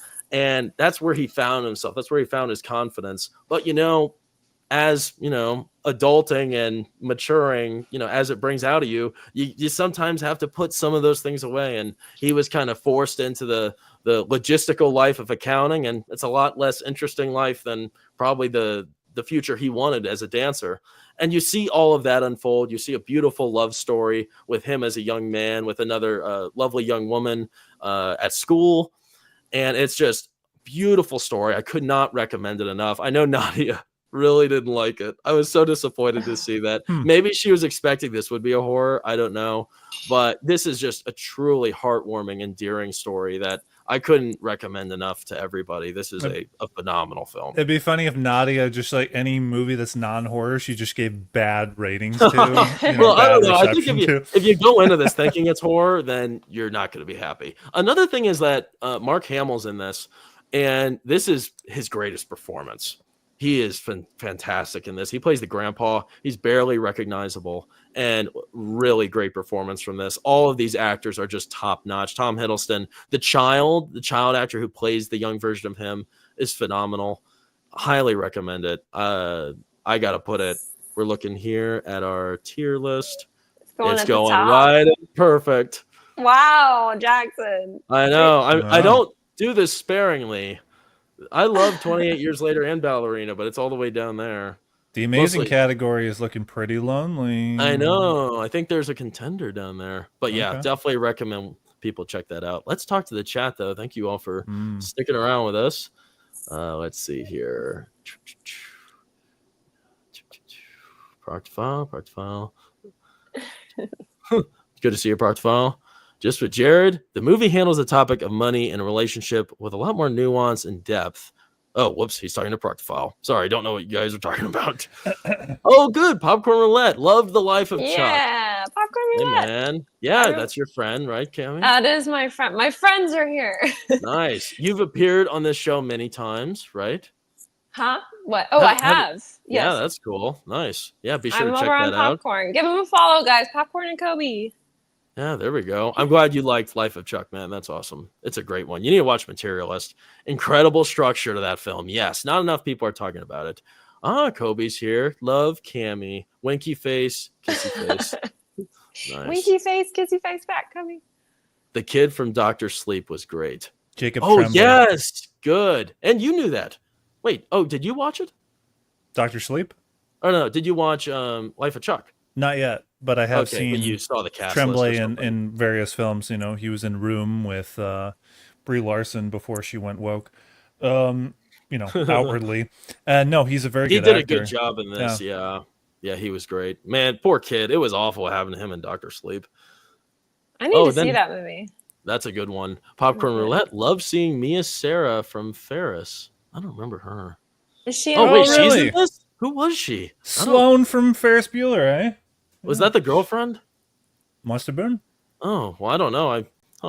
Jason. Oh, just what what Jared saw this. Good for you, Jared. Life of Chuck was very heartwarming. You're too generous with the S tier brawler. No, man, that is S tier. I still don't. Well, you're calling it S tier, but it's not labeled that. It's just called perfect. Well, yeah, perfect. Yeah, I guess it's a little different than S. I guess I don't really have an S tier here, but that doesn't matter. Next up, we're talking about Megan 2. Have either of you seen Megan 2? I did. Okay, Yeah. good. No, right. but I have seen my wife Megan 2.0. Ooh, Oh, there you nice. go. Which Megan's better, Kyle? I imagine you're Megan. This, you know what? Megan 2 is definitely it's something. I'm excited to talk about it. I personally enjoyed it. Cammy, once I give the summary, please make sure to talk about it because I've been rambling too long. Oh. Megan 2, I just watched this last night. I had a great time. I really liked it. I thought it was fun. I knew what I was getting into. You know, the first film was obviously just kind of a horror comedy. And, you know, it was kind of scary. It was scary enough. Very different tone here. I mean, this is just straight up sci-fi action. And this is like, they go all in on this. They go all in on weird sci-fi action thrill. And I'm all about that. I love ingenuity, and I love it when they go a different direction, because this would have been kind of lame if they just made it another horror film. Megan comes back and she's killing more people. I like that they reinvented themselves here. Yeah, you know, fair. when I was watching this, I was actually thinking about Terminator 2, because I was just about to ask you, dude. Yeah, it's like, how much is this pretty movie ripping it off? Because I similar. could tell by the trailer that it was doing a lot of that. It's pretty similar. Yeah, I haven't given it a lot of thought, but when I was watching, I'm like, yep, that looks just like what we just watched. Yeah, but the killer from the first film is now the protector. It's still creative. Yeah. It's still creative, and you know the way the story works is like, after the FBI, this obviously takes place quite a few years after the first movie, obviously, because all these characters are a lot older. It's crazy seeing that little actress age. I mean, she's probably grown like 1.5 feet since the last time we saw her. And, you know, Gemma is looking a little older. It's weird seeing this change. It's like you don't even think about it, but all this time has passed since last time. And, you know, after that time when Megan was announced, you know, the U.S. government, the military, the FBI, they were interested in developing sort of their own, you know, AI monstrosity that can do their will, do their bidding without, you know, any sort of backtalk, right? So they haphazardly invested in creating their own AI super soldier. They called Amelia, which she was very interesting. I enjoyed her character. And, you know, when Amelia's on her first mission for them, she breaks protocol, does something terrible, and then she goes on the loose. And it's kind of realized that, okay, she might either be functioning on her own and she's sort of like a rogue, you know, a rogue entity, or she's being controlled by somebody else. And for whatever reason, I can't necessarily remember why, but she has Gemma and Katie in her sights next, and she wants to get both of them. I think she might want access to the Megan technology, or it's something like that. Gemma, ever since the last film, she, at first she was, kind of an advocate for AI and an advocate for these emerging technologies, obviously, because she made the Megan doll. I mean, she had good intentions initially, but, here she's kind of in a different place. She's an advocate against, the misuse of AI, clearly, because really went off the rails with her crazy invention in the last film. And she's also against, the crafting of emerging technologies without supervision, which also makes sense. So I like what they did with her. She cleverly invents technologies to support the human person and their procedures, their ability to work better. So you don't need a robot to replace them as workers. I like that. And it was interesting. I love the sci-fi components of this. I thought it was very well done. But, later on, Amelia, of course, gets tangled with them, and Gemma, she realizes, you know what? I think we're going to need Megan's help or we're all screwed, because this Amelia girl, she wants to destroy everything. And what she's reaching for, which you just discover later in the film, is sort of an ultimate kill switch that would screw up the whole world. Obviously, you got some big global threat here, but it's kind of convincing. It's interesting and it makes sense. I don't want to say what that is, but Gemma and Katie, they find a way to bring Megan back. Kind of turns out she's sort of in the mix still. She's not exactly dead. They sort of revealed that at the end of the first movie. And Megan is she's playing kind of the good guy. You still don't really know what her intentions are, but Megan's ready to take down Amelia, and whatever happens after that gets pretty crazy. So, Cammy, why don't you give us some reactions? What did you think of Megan 2? Well, I didn't know going in that Megan was switching from a horror to an action comedy. So I was still waiting for something to happen a little more gritty. And I was fine with it because I'm all about a little bit less of the gritty.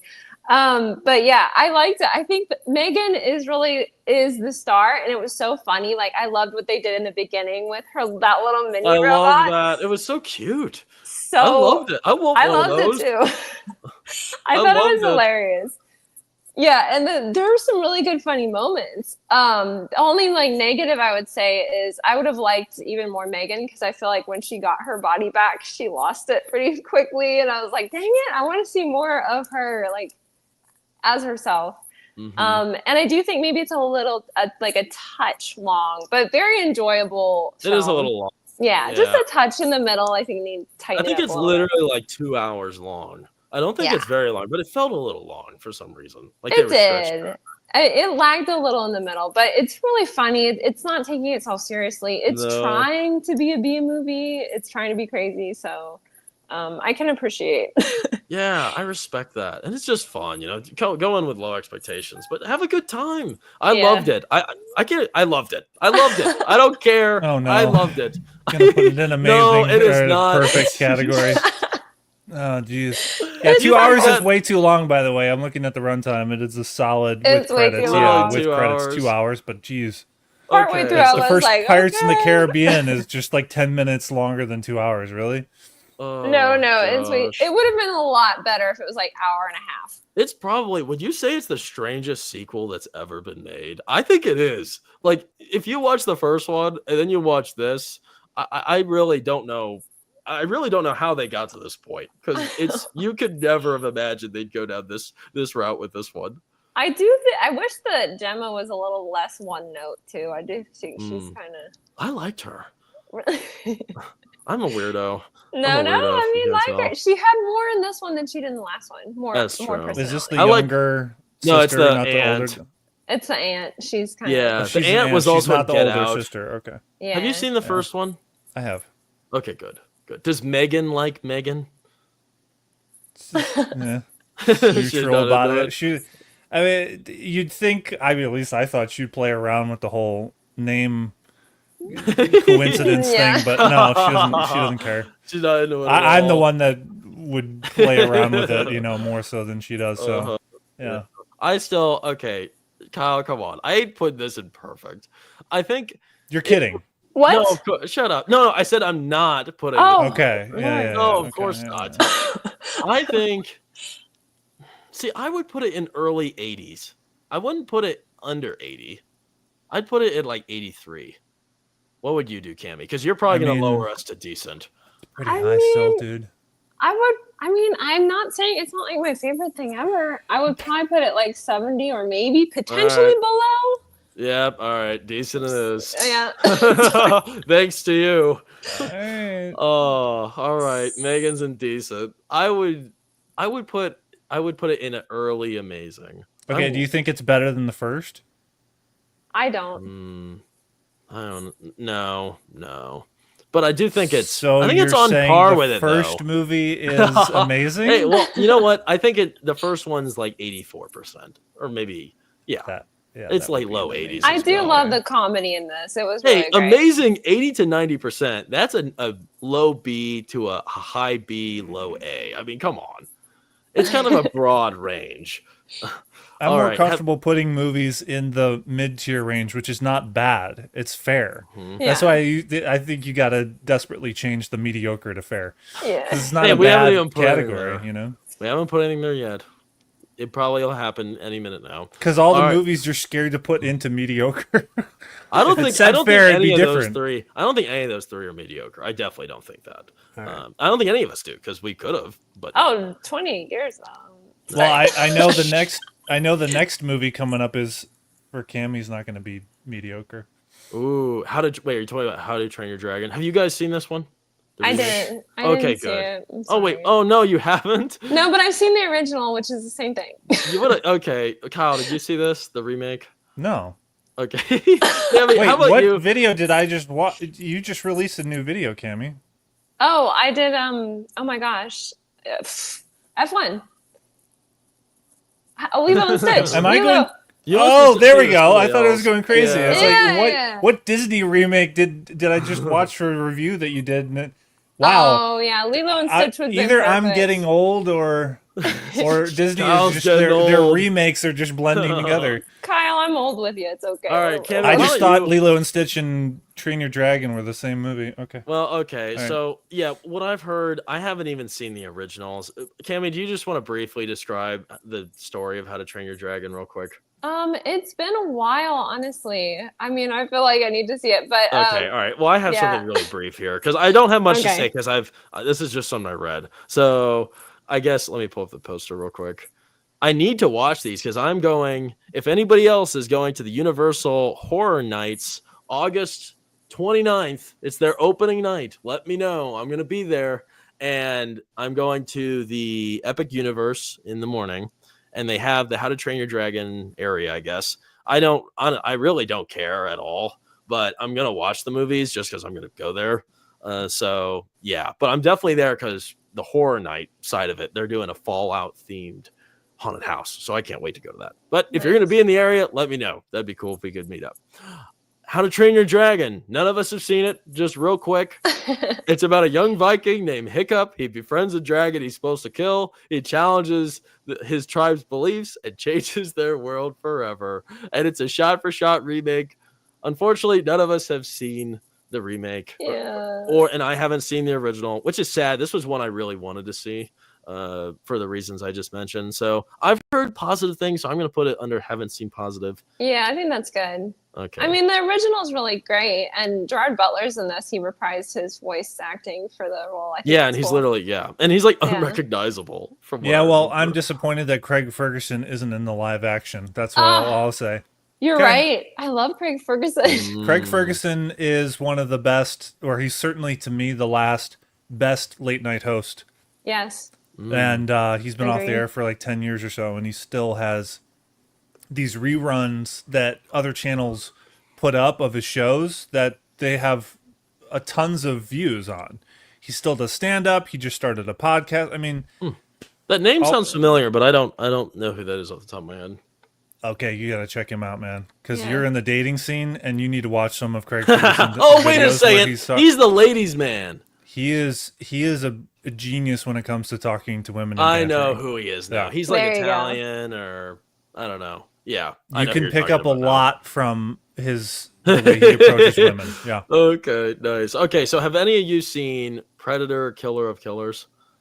No, but I would if I had Apple because I love Predator. So Okay. Okay, so Unfortunately, I started watching it. you how couldn't was get it? through it. Oh no. I fell asleep.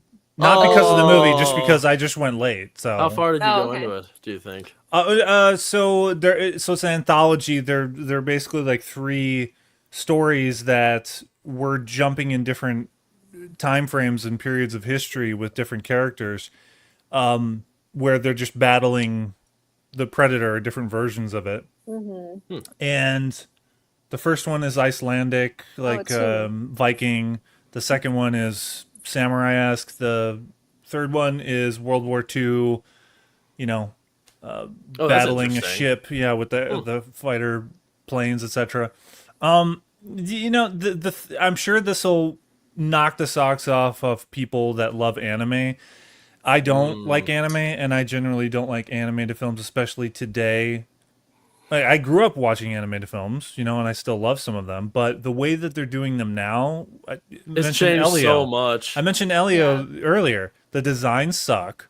The way that it's animated is so unappealing, visually unwatchable, not preferred. Because okay, for example this one, there's something with the frame rate that they do, where it's choppy, and it looks as though it's 16 FPS, 20 FPS frames per second of the characters moving, Mm-hmm. their bodies, etc. Yet the environment in the wide shots are smooth looking. And I even compared, like, I stopped the movie and I went and looked at an old animated film or a classic animated film that DreamWorks or Disney did, and I wanted to compare the smoothness of the motions of the characters with their faces, their bodies, and it was smooth and it was hand drawn. Okay? Yeah. This is digitally done, yet they can't achieve a smoothness. Yeah, that's weird. Okay, Mm-hmm. maybe this is esoteric or an isolated minority of an opinion, but movies that are animated need to get back to the smoothness or the likeness of the way that they were done when they were great. Sure. That's a technical qualm that I have. I'm not a huge Predator fan.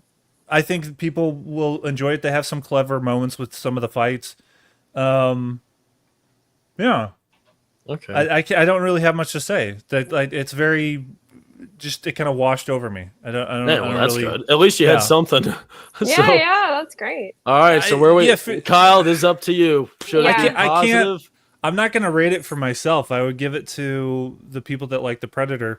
This was Mm, directed by Dan Trachtenberg, who did Prey, I believe. Yeah, as well. okay. That's the Okay. live action version, where it takes place in 1800s Native American lands, and that's a better movie. That's a better one Okay. to watch because it's live action, etc. I always prefer that. But with this animated film, digitally animated, and it's an anthology. So one thing I'll add to it, what's interesting is that you get these interludes between each storyline that show that the main characters of those storylines are in some kind of bunker. Again, I didn't finish the film because I fell asleep. This month has been very busy. But they show the characters that they're in the same room, yet they're separated by different time periods. So there's some payoff I didn't see that, audience, you can go check out and come back and tell us what it is in another stream, or just enjoy it and find out that there's some payoff to them being captured and sharing the same space, that there's some time travel aspect probably to it. So there you go. I would put it in, it's some I bet you're one, putting in one, mediocre. one movie has to go. One movie has to go there. So put it in Yeah. 55, 70. There I you put it there. go. Yeah, I put it in the fair category. I call it. You say Yeah. it's mediocre, but yeah, Fair. I call All it. right. It's Fair. fair. I gotta remember that. That All works. right. Fair Good. category. All right. Yeah. Have you guys seen the Phoenician Scheme? I I saw. am. No. I am not going No. to see. I stopped No. watching. Not no. Wes What's his Anderson. name? Wes Anderson. I was about to say Paul Thomas Anderson. So Wes Anderson. The last movie I saw of his was the Budapest Hotel, or whatever it's Well, that was a called. while ago. Yeah, and I said, I think you're right, dude. It was like 15 years ago or something. I made that point to myself to say I have seen like 3, 4 other past films of his. I think his style works best in the claymation form, Fantastic Mr. Yeah, Fox. that's a great. Everybody Oh I likes think that. yeah. I think his style and his sensibilities work very well there. But every film that he makes is literally copy and paste, They and suck. I don't care for them, and No. I'm not watching them. I'm not saying they're bad, but they're just repetitive. Go watch Royal Tenenbaums and Fantastic Mr. Fox. That's it. You're good. You're Yeah. good. You're The done. did you watch Isle of Dogs? Was that any good? I didn't. I'm sure I'm sure that's cute because it's the claymation again. So I just didn't get around to it. Yeah, I don't like Because Wes Anderson either. it's just I Wes can't Anderson. stand It's him. just the No. same. I watched is- Asteroid Speaking City. of Isle of Dogs, Did somebody cast say, oh, member there you from the go. movie came She in. heard dog. Right. She knew. She's here. Yeah, you see, know, dogs are smart. They are. somehow she could hear that through earbuds. My earbuds. But yeah, Phoenician Scheme. No, I saw Asteroid City in theaters, and I was bored out of my mind. It's not fun. I can't stand their monotone voices, so I was not gonna give this any of my attention. I wish I could grade this, but I can't because I would probably just put it at unwatchable. I do would think put it. Yeah, I haven't seen it's negative. is in the yeah. negative category Yeah, because without a Yeah. doubt. Wes Anderson has this niche audience of hipsters that just will never grow out of his style and they'll love him till the day they die. Good for you guys. I'm They're not paying going them along enough. with you. Yeah, they're paying. There's enough of them to pay for these little budgets. Yeah, All I'm right. not really interested in seeing. So it, Kyle, so. I've heard. I think Luke told me that you were real excited about Dangerous Animals. Did you end up seeing that? He's paying Okay. attention. Yeah, I know he told Because me. I do IG stories. That's another little plug for I me. like if you guys your want to see stories. these little, yeah, I You have got these so these many. extracurricular, opinion pieces and little blurbs and one-liners that I'll give to like a story that I hear about. Yada yada. It's a fun little thing where I do off of YouTube. That It's must separate. take forever. I mean, you post a lot of those. They look good. I'll tell you my method of how I do those Okay, things in terms of nice. what I choose to do. Anyway, Uh-huh. yes, Luke is paying attention. He's correct. I was anticipating Dangerous Animals. Oh wait, real quick before we get to that, Proctophile has something to say. Yeah, He says, small pushback on that. Anderson's plots are completely different. The issue is that there aren't any real characters in those movies. yeah. I'm not- They're 1 to 2 dimensional characters. They're not real, and they all act like they're autistic. Yeah, that's for real. I don't know why. I don't get it. Why is that? That's the style. I guess it's always been that way, right? Hey, good for him. I'm not going along with it though. But that's the No. thing. No. He All wants to right. live in Sorry. that world. That's fine. Continue what you're saying about Dangerous Animals. Because Yeah, I should probably say I want to get. I'm not good at recapitulating in a short amount of time. I have to. I'm a better writer than I am an orator. So let's see what the online synopsis is for this movie. All right, so shark obsessed serial killer holds Zephyr. This is a dumb name actually. Played by an actress from Yellowstone. She's very beautiful. Oh actress as well. yeah. Also Tacoma FD. I remember her. What's her name? Tacoma FD was a show she was in. Oh, okay. I thought that was Yeah. her name. No. At this point, I think any name is possible these days. She's a rebellious surfer, and she becomes a captive on his boat. Racing against time, she must figure out a way to escape before he carries out a ritualistic feeding to the sharks below. It's not so much ritualistic, although he does talk about it in that way. He's actually more of a snuff filmmaker because he films them with old VHS video cameras. And at one Does he point, film them getting eaten by the sharks? Yes, Okay, that's what you're talking about. Okay. yes. Makes sense. He ties them up, and then he has a mini crane on his boat, and he lowers them into the water at the bow. I think it's the bow, the behind at the back of the boat, and it's actually not as gory as it could have been, and I think it actually could have been a little bit more, gruesome in that way. But it's kind of tame when it comes to that, so it's more palatable for people that are not used to gory horror films. And And at the start of it, you actually have a meet cute between she and another guy that they take some time to establish their relationship. They end up sleeping together in the back of her van in front of his house, which is interesting. Weird.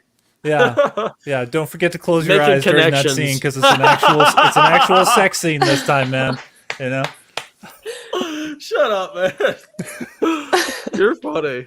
No, I grew up going to movies where I had to close my eyes during. Yeah. It was actually embarrassing. At one point, my this is a little. I'm going off on a tangent. I'll be really quick. I was seeing Matrix Reloaded with my brother-in-law, and who's a lot older than me, and he was.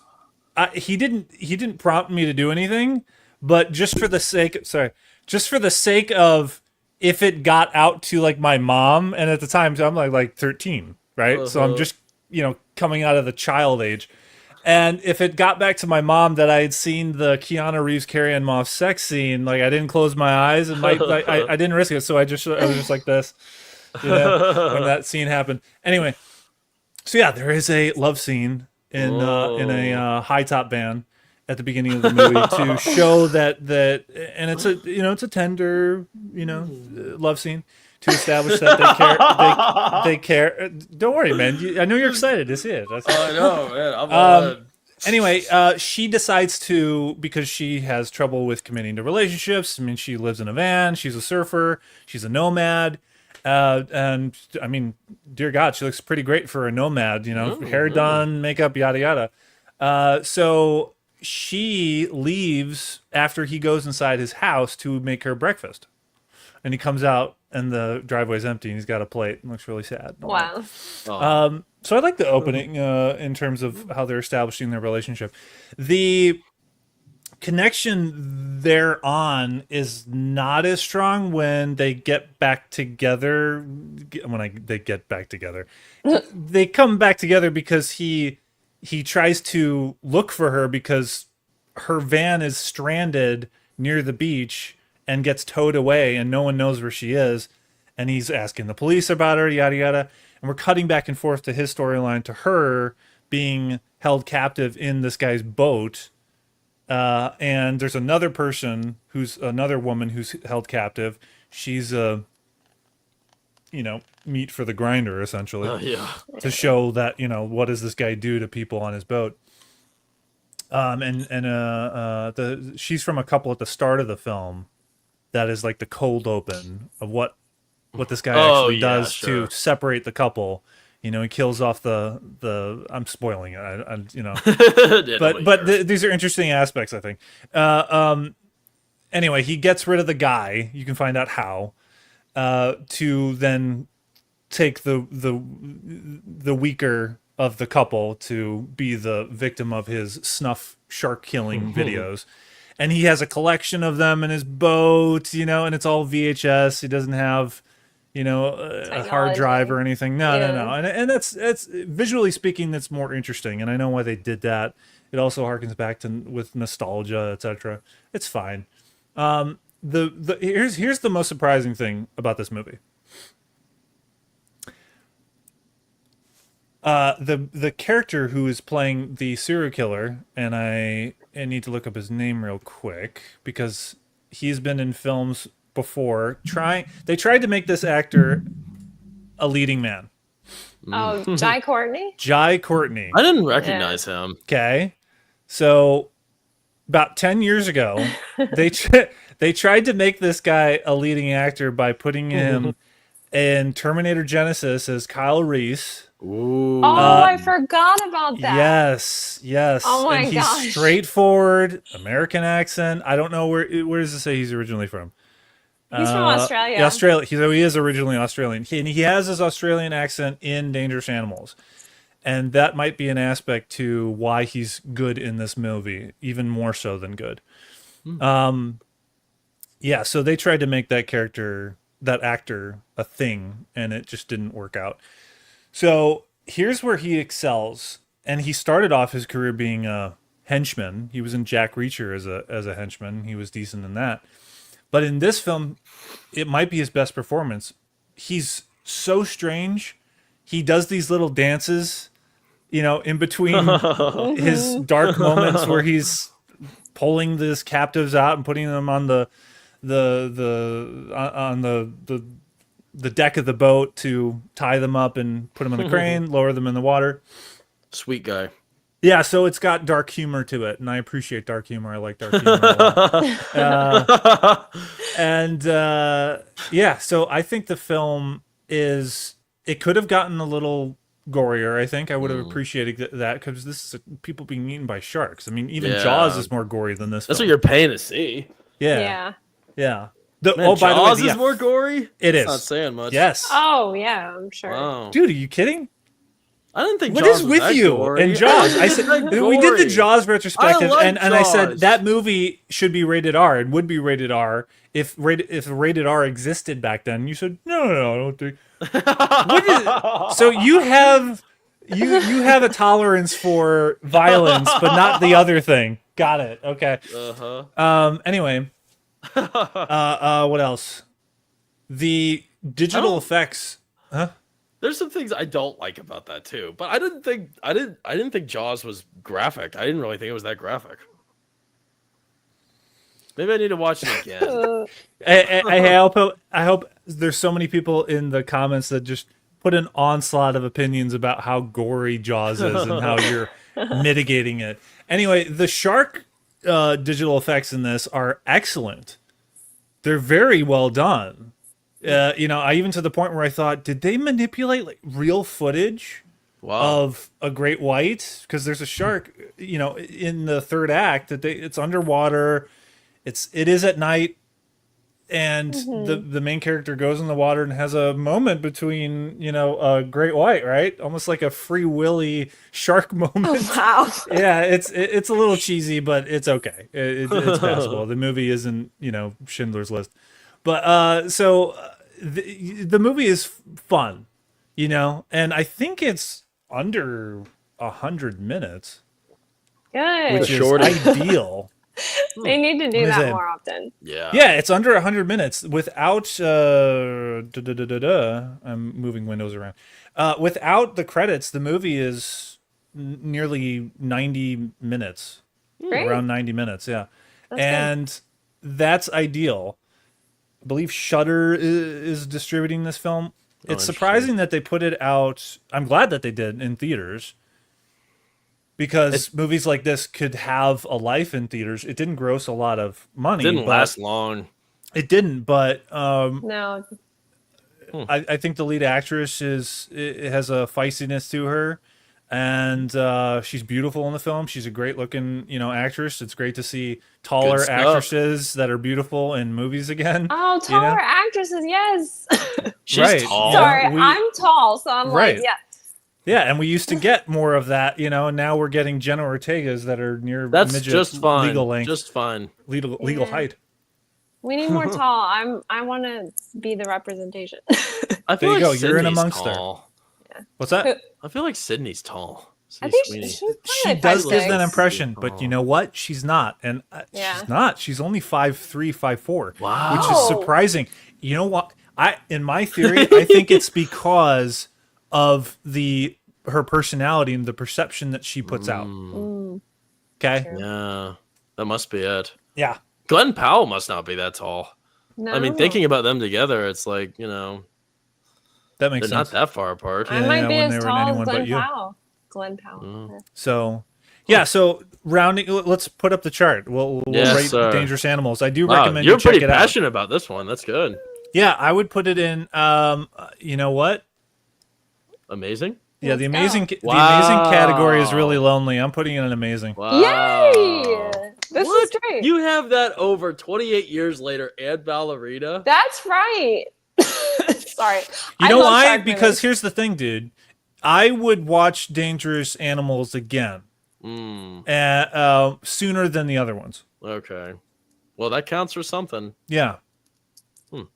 All right, cool. Well, there you go. We got one last one. Before we do that, let's just talk to the chat real quick. Thank you, everybody, for hanging out with us some more. Just with Jarrett, Jai Courtney was awesome in Dangerous Animals.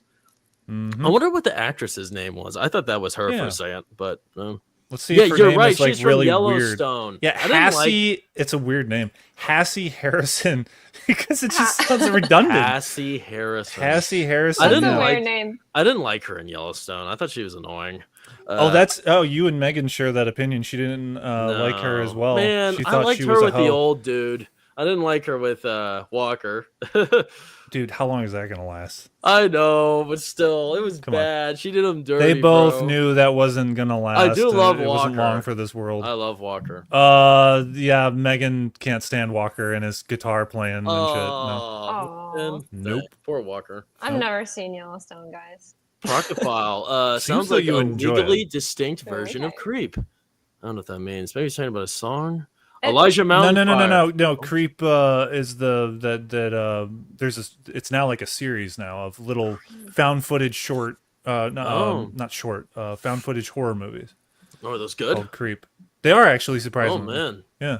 I am They're so creepy. excited for the new Backrooms film. I am so excited for the 19-year-old that's directing it. I think you got this, Kane Parsons. Take us home. You got this. Elijah Mountain Fire. What's up, man? I haven't seen you on the live stream. Thanks for joining us. I'm a hipster, he says. At least I'm not a Swiftie. Yeah, at least. Thank Well, goodness. yeah. Thank you, Yeah. man. Thank you. Oh yeah, then he says, yep, the producers definitely saw Creep prior to making this one. Watching Wes in a closet with a flashlight so that nobody finds out. Yeah, man. Don't tell anybody. You know, they say that if you kiss a shark on the nose, it'll fall in love with you. Don't quote me though. Yeah, that's so sweet, Proctophile. We'll try that. You'll fall into the shark. Yeah, you go right into it. Oh, good stuff. Nice guys. All right, the last movie, The Unholy Trinity. I don't even know if this film, I doubt it's still in theaters. I've heard good things. I haven't seen it. I really didn't care to see it either. It's a Western with Samuel Jackson and Pierce Brosnan.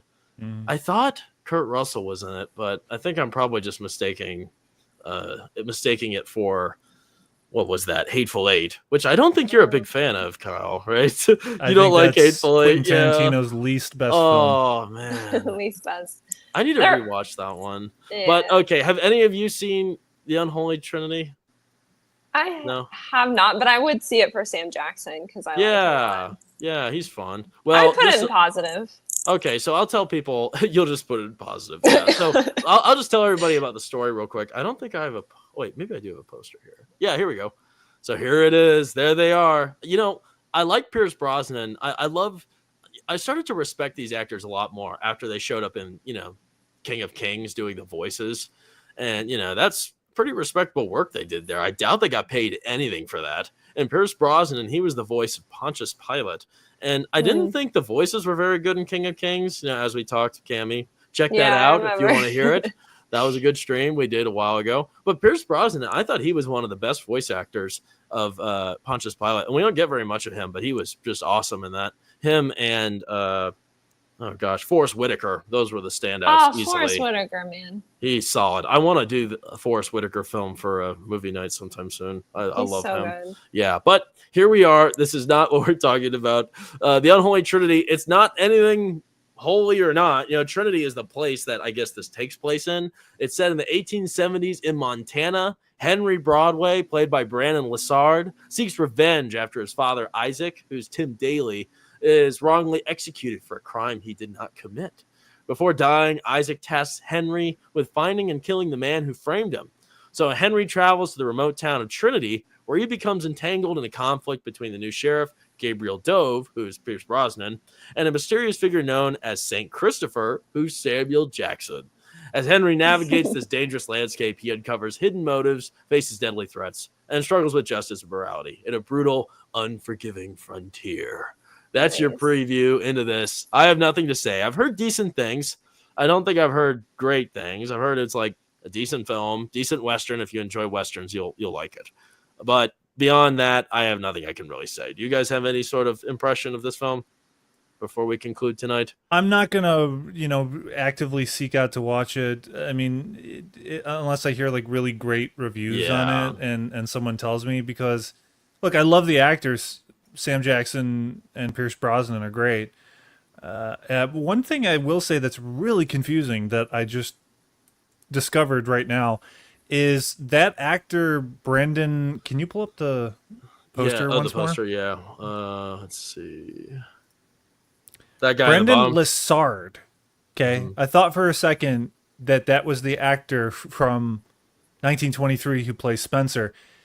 And what's that actor's name? What's that actor's name? Yeah. Brendan Sklenar Oh, Brandon is the actor Stewart. from 1923. Yet there is another actor in a western here called Brendan Lessard who has a similar look to him. This is insane that there are two actors that one look similar and have nearly identical names. Yeah, that's weird. I mean, are people like looking online to see, hey, is there anyone with a similar name to mine? Yeah, Maybe I I've should never change heard it. of this dude before. I have no idea who that is. I haven't either. Brandon. Might be Well, one of his maybe. first ones. I don't know what his filmography is, but I don't know. Well, sorry everybody, we don't have much to say about this one, but I think we're gonna put it in haven't seen positive. Sure. All right. why not? There The we actors. go. The actors. Yeah. So let's look at our final list, everybody. June 2025. Here is your final top picks. We got at perfect 90 to 100% Brad Pitt's F1 Formula One, a must see, absolute must see, alongside Materialists and The Life of Chuck. All of these are must see. You need to catch them in theaters when you get the chance, without a doubt. Next up, amazing. Only one film there stands alone. Dangerous Animals. Kyle, he raves about it. He wants you to see it. Decent, which is a good decent. These are good decents. Maybe decent should be changed as well. Because I think these are, solid. I think That's better, yeah. Solid and fair. We got Ballerina, John Wick story, 28 years later, and Megan. Although 2.0. Cammy tried to knock it off that tier. Well, you know what? Rating. If it weren't for her, it would be an amazing. It would be. I'd have an amazing. Thank goodness. She's the one that lowered it. Yeah, you're gonna need a lawyer up with this one. I'm laying down the law. Yeah, for real. You really screwed this up. I wanted an amazing, man. All right, then next up, mediocre. Predator Kill of Killers is it mediocre, and we don't have anything as unwatchable. I guess nothing here that we've seen is unwatchable. Now, if much we saw better Elio, than last month. Yeah, most things were unwatchable. Here we are. We probably would have put Elio in unwatchable, but we didn't because we haven't seen it. Phoenician Scheme would probably be unwatchable as well, but those are both negative. And then haven't seen positive. We have How to Train Your Dragon, the remake, and the Unholy Trinity. And then that's it. I keep wanting to say. I know. I've almost said that like 4 times. I'm getting too tired. We've been talking too long. Hey, this was a solid streaming. Solid. Good job. This is solid. Good. Thanks, guys. Do you have anything you want to talk about? Express some excitement into your content?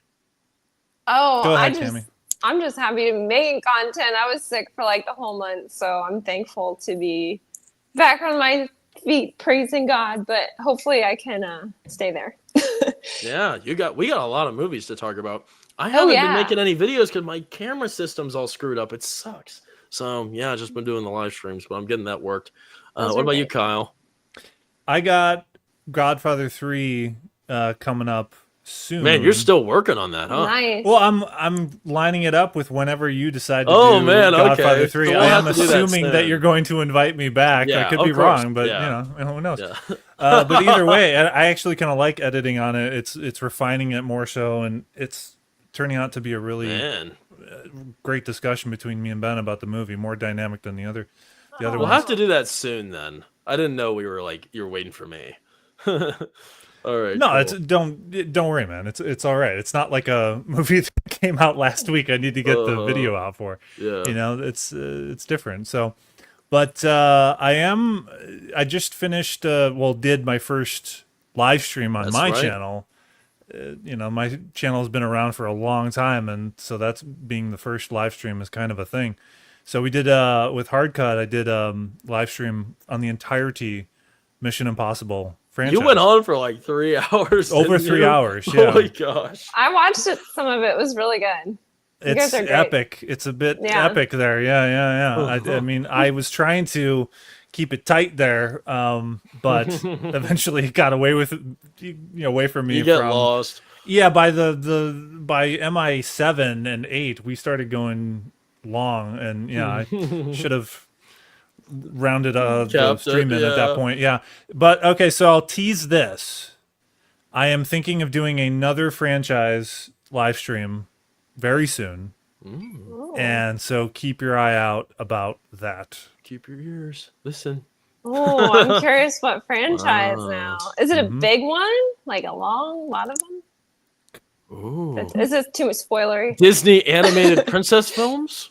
Keep your eyes open. Oh Okay. man, all right, stay tuned everybody. Well, at the end of the day, thank you all for watching today. We had a great time talking with you all and talking about the June releases. Stay tuned for the end of July. We're going to be back talking about all the big July releases, just a few to name.